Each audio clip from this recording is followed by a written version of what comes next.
Today we will discuss about hypergamma globulinemia. So basically increased level of this gamma globulin that is seen in the blood, and that can be detected with the help of electrophoresis, and in which condition it is increased that we will look. So first about electrophoretic pattern.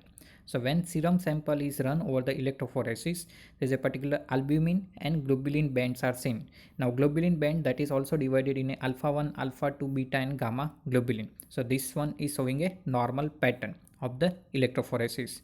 Now what about the chronic infection?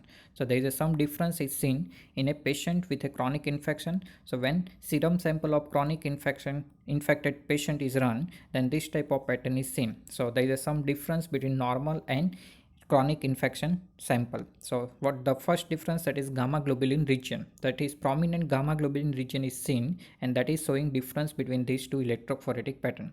Further, alpha 1 and alpha 2 globulin that is also showing a prominence, and this alpha 1 alpha 2 that is mostly due to the primary immune response IgM, while gamma globulin that is IgG. So IgG that is showing a secondary immune response. So basically in chronic infection there is a broad gamma globulin region is seen, and that is indicating chronic infection. Apart from that, as a compensatory, albumin level is found to be decreased in a chronic infection. So in detail of this chronic infection, in which condition it is increased, that we will look. So where antibody production is high, mostly in leprosy, tuberculosis, further syphilis, malaria, Kala-Azar, as well as subacute bacterial endocarditis. In all these chronic infection, mostly gamma globulin level is increased, and that is indicating hypergammaglobulinemia. Further, aberrant immune response, mostly they are the autoimmune disorder such as rheumatoid arthritis, collagen disorder, glomerulonephritis, such autoimmune disorder where cryoglobulin may also be present. But here one particular variety, there is an aberrant immune response, there is a in general all immunoglobulin level is seen to be increased. So that is called a polyclonal type. Now one more variety, that is paraproteinemia. So most important difference, that is a particular one type of light chain or heavy chain or one particular type of immunoglobulin level is found to be increased in a paraproteinemia. So mostly in a multiple myeloma, Waldenstrom's macroglobulinemia, there are one particular type of immunoglobulin or one particular chain, heavy or light chain, is found to be increased.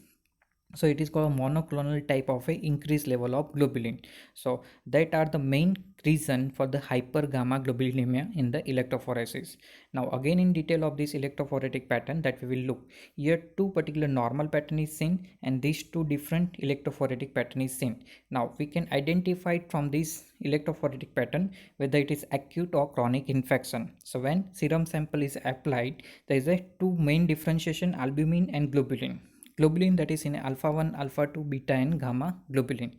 So particularly chronic infection, globulin level is found to be increased, but also sometime alpha 1 alpha 2 is increased, and compensatory some decrease in a albumin level is found. Same that is about in a chronic infection. So this pattern you can see, and you can identify particular gamma globulin level is increased and suggestive of a chronic infection. So that is all about the chronic infection over electrophoretic pattern. Now what about acute infection?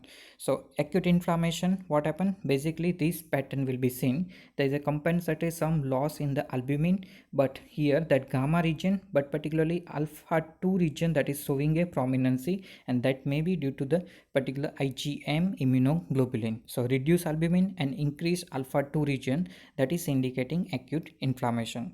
So you have to remember about these both particular hypergammaglobulinemia. It is mostly seen in a chronic inflammation. Second, that is aberrant immune response and paraproteinemia. But when there is an acute inflammation, mostly alpha 2 band is prominently seen in the electrophoretic pattern.